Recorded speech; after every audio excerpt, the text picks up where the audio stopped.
للہ المشرق والمغرب، اس آیت سے یہ پتہ چلتا ہے کہ مشرق و مغرب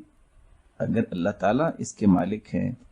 اور خصوصاً اگر قبلہ ہو مشرق میں یا مغرب میں، تو قبلہ رخ ہو کے تھوکنا جائز نہیں ہے۔ من تفل تجاہ القبلہ جاء یوم القیامہ تفلہ بین عینی، جو قبلہ رخ ہو کے تھوکتا ہے قیامت کو اس کی دونوں آنکھوں کے درمیان یہی تھوک لٹک رہی ہوگی۔ صحیح الجامع 6160 نمبر روایت۔ اور دوسری روایت میں آتا ہے یجیء صاحب النخامہ فی القبلہ یوم القیامہ وہی فی وجہہ، ایک شخص جو تھوکتا ہے قبلہ رخ ہو کر قیامت کا دن ہوگا اور یہ اس کے چہرے پہ ہوگی۔ سلسلہ صحیحہ کی 388 نمبر روایت۔ بلکہ اللہ کے رسول کا فرمان ہے ما بال احدکم، تمہیں کیا ہے، یقوم مستقبل ربی، ایک قبلہ رخ ہوتا ہے، فیتنخع امامہ، پھر قبلہ رخی کھڑا ہے اور سیدھا ہی تھوک دیتا ہے۔ ایحب ان یستقبل، کیا اسے پسند ہے کہ کل کو آئے گا، فیتنخع فی وجہی، اور جو کچھ اس نے زمین پہ پھینکا اس کے چہرے پہ ہوگا۔ اس لیے فَإِن تَنَخَّعَ أَحَدُكُمْ فَلْيَتَنَخَّعَ عَنْ يَسَارِهِ أَوْ تَحْتَ قَدَمِهِ، اگر کسی نے تھوکنا ہے تو بائیں طرف یا اپنے پاؤں کے نیچے تھوکے۔ فَإِن لَمْ يَجِدْ فَلْيَقُلْ هَكَذَا، اور اگر دیکھتا ہے کہ بائیں طرف بھی کوئی انسان کھڑا ہے اور پاؤں کے نیچے بھی، آپ کسی کارپٹ پہ ہیں آج کل کے ماحول میں،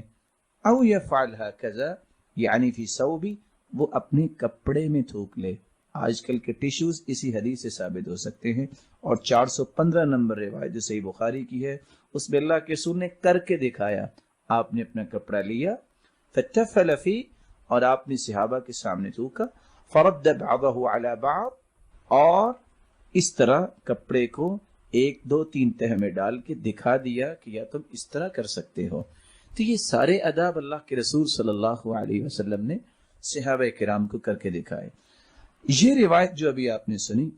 یہ روایت بھی صحیح الجامع کی 5570 نمبر روایت۔ اور یہ روایت سن کے آپ پریشان ہوں گے، روایت کون سی ہے؟ ان رجلا ام قوما فبصق فی القبلہ، ایک شخص نے لوگوں کو نماز پڑھائی اور قبلہ رخ ہو کے اس نے تھوک دیا، ورسول اللہ صلی اللہ علیہ وسلم ينظر، اللہ کے رسول دیکھ رہے تھے، فقال رسول اللہ، تو اللہ کے رسول صلی اللہ علیہ وسلم نے فرمایا حین فرغ، جب نماز سے فارغ ہوا، لا یصلی لکم، لوگوں سے کہا آئندہ سے اس کو امام نہ بنانا، لا یصلی لکم، فاراد بعد ذلك ان یصلی لهم فمنعوه، اس کے بعد جب وہ نماز پڑھانے لگا تو لوگوں نے منع کر دیا، فاخبروه بقول رسول اللہ صلی اللہ علیہ وسلم، تو لوگوں نے اللہ کے رسول کو اس بات کی خبر دی،